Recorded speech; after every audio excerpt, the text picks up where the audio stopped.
तो अभी हम लोग पढ़ने जा रहे हैं क्या, टाइप ऑफ क्रिस्टल सिस्टम्स। तो टोटल 7 टाइप के क्रिस्टल सिस्टम होते हैं, उनको हम लोग एक एक करके पढ़ेंगे और किसके साथ, ट्रिक के साथ पढ़ेंगे। ठीक है, तो अपनी अपनी नोटबुक ओपन कर लो और अच्छे से देखना ये क्या है। क्या है ये, type of crystal systems, type of crystal systems. तो टोटल कितने टाइप के क्रिस्टल सिस्टम्स है हमारे पास, 7 टाइप्स है। कितने टाइप्स है, 7 टाइप्स। ओके, तो इन क्रिस्टल सिस्टम में एक्सिस यानी जो लेंथ है वो कितनी होगी और इंटर एक्सियल एंगल्स हैं वो कितने होंगे, कैसे होंगे। तो इनको याद करने का एक बड़ा ही सिंपल सा ट्रिक है। अब वो ट्रिक क्या है, तो मैं आपको एक लाइन याद करवाता हूं, अच्छे से उसको याद कर लीजिएगा। क्या लाइन है, देखो क्या याद करोगे, क्यूट। क्या लिखा हमने, क्यूट, CUTE, क्यूट। क्यूट का मतलब क्या होता है, प्यारा। ठीक है, तो क्यूट, उसके बाद कौन, ऑर्थो। कौन कौन क्यूट है, ऑर्थो, रोम्बो, और उसके बाद क्या लिखे हम लोग, हीमोन, हीमोन ट्राई। एक सिंपल सी लाइन याद कर लीजिए, क्या, क्यूट, ऑर्थो, रोम्बो, हीमोन ट्राई। क्यूट, ऑर्थो, रोम्बो, हीमोन ट्राई। बड़ा इजी लाइन है क्या, क्यूट, ऑर्थो, रोम्बो, हीमोन ट्राई। अब ये लाइन क्यों बोला है याद करने के लिए, देखो ध्यान से कैसे करेंगे। CU का मतलब क्या होता है, क्यूबिक। CU का मतलब क्या होगा, क्यूबिक होगा, क्यूबिक क्रिस्टल सिस्टम। T का मतलब क्या होगा, टेट्रागोनल, टेट्रागोनल। ऑर्थो का मतलब क्या हुआ, ऑर्थोरोम्बिक, ऑर्थोरोम्बिक। रोम्बो का मतलब क्या है, रोम्बोहेड्रल, रोम्बोहेड्रल। ही का मतलब क्या हुआ, हेक्सागोनल, हेक्सागोनल। एंड मोन का मतलब क्या हुआ, मोनोक्लिनिक, मोनोक्लिनिक। एंड ट्राई का मतलब क्या होगा, ट्राइक्लिनिक। ठीक है, cubic, tetragonal, orthorhombic, rhombohedral, hexagonal, monoclinic and triclinic. तो we have these 7 type of crystal systems. ठीक है, तो क्या ये लाइन याद करने से हो जाएगा, नहीं। इसका एक सिस्टम है, ये लाइन इसीलिए बनाया है कि हम एक ऑर्डर में इसको याद कर सके, ताकि ज्यादा याद रखने का झंझट ना हो। कैसे, देखो ध्यान से। तो हम लोग एक टेबल बना लेते हैं। तो टेबल में सबसे पहले क्या ले ले, सीरियल नंबर ले लो। ठीक है, अब सीरियल नंबर के बाद क्या लिखे, type of crystal lattice, type of crystal system, ये ले लिया। और ये लेने के बाद फिर क्या काम करें, हम लोग ले लेंगे क्या, एक्सिस ले लेंगे। ठीक है, हमने क्या ले ली, एक्सिस ले ली। एक्सिस लेने के बाद क्या करें, इंटर एक्सियल एंगल्स, उन एक्सिस के बीच में जो एंगल है क्या बोलेंगे उसको, इंटर एक्सियल एंगल्स, ये ले लेते हैं। ठीक है, कोई इशू नहीं है, ये लो। अब बढ़ते हैं आगे। सबसे पहले क्या है हमारे पास, नंबर 1 क्या लिखेंगे, क्यूट यानी क्यूबिक। तो पहला जो क्रिस्टल सिस्टम है वो कौन सा है, क्यूबिक क्रिस्टल सिस्टम। ओके, उसके बाद नंबर 2, एक एक करके ये 7 क्रिस्टल सिस्टम लिख लेते हैं। नंबर 2 क्या होगा, TE, टेट्रागोनल, टेट्रागोनल। नंबर 3 क्या होगा, फिर क्या होगा, orthorhombic, orthorhombic. And number 4, orthorhombic के बाद क्या आने वाला है, रोम्बोहेड्रल, रोम्बोहेड्रल। देन नंबर 5 क्या होगा, नंबर 5 आपके पास आएगा क्या, हेक्सागोनल, हेक्सागोनल। नंबर 6 क्या है, हेक्सागोनल के बाद क्या है, monoclinic, monoclinic. And in the last number 7 क्या है, ट्राइक्लिनिक। तो हमने ये 7 क्रिस्टल सिस्टम को लिख लिया हम लोगों ने। क्या था, क्यूट, ऑर्थो, रोम्बो, हीमोन tri, cubic, tetragonal, orthorhombic, rhombohedral, hexagonal, monoclinic and triclinic. ये बात क्लियर है।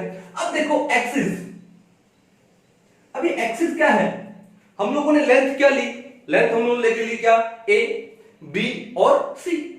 3 टाइप की है लेंथ हमारे पास, क्या, A, B and C, length, breadth and height. Clear है। अब बात यह है कि जो क्यूबिक क्रिस्टल सिस्टम होता है उसके अंदर ये तीनों यानी लेंथ हो या ब्रेड्थ हो या हाइट हो क्या होती है, इक्वल होती है। क्या होती है? इक्वल। इसका मतलब क्यूबिक क्रिस्टल सिस्टम में A is equal to B is equal to C. Cubic में क्या होगा? A equal to B equal to C करना पड़ेगा आपको, ठीक है? ओके। अब उसके बाद आपको याद क्या रखना है? आपको सिंपल सा काम करना, क्या? पीछे से स्टार्ट हो जाइए और पीछे स्टार्ट होकर एक एक क्या करते जाइए? अनइक्वल करते जाइए। पीछे से एक एक करके अनइक्वल करते जाओ, यानी टेट्रागोनल में क्या हो जाएगा? A is equal to B, पीछे से एक अनइक्वल कर दो, यानी दो लेंथ्स है वो तो इक्वल है लेकिन तीसरी इक्वल नहीं है उनके। मींस टेट्रागोनल में A is equal to B and which is not equal to C। ना तो A C के इक्वल है ना B C के इक्वल है, लेकिन A और B आपस में इक्वल है, ठीक है? तो पीछे से एक अनइक्वल किया। अब उसके बाद नेक्स्ट में जो दूसरा बचा हुआ उसको भी अनइक्वल करना है, तो ऑर्थोरोम्बिक में क्या हो जाएगा? A is not equal to B not equal to C। समझ गए? तो ऑर्थोरोम्बिक में कोई भी जो लेंथ है वो सेम नहीं है, समझ गए? अब देखो, अब किसको अनइक्वल करें? कोई बचा ही नहीं। तो हमारे पास 3 का एक सेट बन गया। हमारे पास 3 का क्या बन गया? एक set. Now repeat the set. Set को रिपीट करो एज इट इज रिपीट करूंगा तो क्या होगा कि रोम्बोहेड्रल आएगा तो क्या होगा? A equal to B equal to C. फिर हेक्सागोनल में क्या जाएगा? A is equal to B not equal to C. और मोनोक्लिनिक में क्या जाएगा? A not equal to B not equal to C. आपका जो सेट था वो क्या हो गया? रिपीट हो गया। सिंपल। अब लास्ट में क्या बचा? Try clinic. वो उसके लिए क्या करें? तो भैया ये लास्ट में क्या था? A not equal to B not equal to C. यही सेम ट्राई क्लिनिक के लिए कर दो तो ये क्या हो जाएगा? A not equal to B not equal to C. Simple. तो ये तो था किसके लिए? एक्सेस के लिए, इनर क्रिस्टल सिस्टम्स के लिए। कर लोगे? इजी है, कोई दिमाग पे ज्यादा जोर ही नहीं लगाना पड़ा। अब आते हैं क्या? Interaxial angles. इन एक्सिस के बीच में जो एंगल्स होते हैं उनको हम लोग मान लेते हैं क्या? Alpha, beta, gamma. तो वो एंगल है वो कितने हैं, यानी आपस में इक्वल है या अनइक्वल है या किसके इक्वल है, वो हमको निकालना। तो कैसे याद करोगे? देखो ध्यान से कि क्यूबिक के अंदर जो तीनों एंगल है, alpha is equal to beta is equal to gamma is equal to कितना होता है? 90 डिग्री। तो क्यूबिक क्रिस्टल सिस्टम में तीनों की तीनों जो लेंथ्स हैं वो क्या होती है? इक्वल होती है। और तीनों के तीनों एंगल भी इक्वल होता है और वो कितने डिग्री के होते हैं? 90 डिग्री के होते हैं। कर लोगे? अब उसके बाद जो टेट्रागोनल है उसमें क्या काम करोगे? हमने यहां पर क्या किया था? एक्सिस में 3 का एक सेट बनाया था, ठीक है? पहला लिखा था A equal to B equal to C और बाद में पीछे से एक एक अनइक्वल करते जाएंगे, ऐसा लिखा था ना। अब एंगल में क्या काम करना है? जो पहले आपने लिखा ना alpha equal to beta equal to gamma equal to 90 degree, ठीक है? यहां पर भी 3 का सेट बनाना है, लेकिन सबसे पहले ये जो है इनको सेम लिखना है तीनों में। कैसे? दूसरे टेट्रागोनल में भी क्या हो जाएगा? Alpha equal to beta equal to gamma equal to 90 degree. फिर उसके बाद ऑर्थोरोम्बिक में भी क्या हो जाएगा? Alpha equal to beta equal to gamma is equal to 90 degree. आपके पास 3 का सेट बना है सेम का। यहां पे सेम का नहीं था लेकिन यहां पे सेम का सेट बना, ठीक है? अब जब सेम का सेट बन गया तो ये तो बोल नहीं सकते कि रिपीट द सेट। तो अब क्या काम करेंगे? अब पीछे से एक एक अनइक्वल करना स्टार्ट करेंगे। पीछे से एक एक अनइक्वल करना स्टार्ट करेंगे। इसका मतलब क्या हुआ? क्या लिखेंगे आगे रोम्बोहेड्रल के लिए कि alpha is equal to beta, ठीक है, is equal to gamma and it is not equal to 90 degree.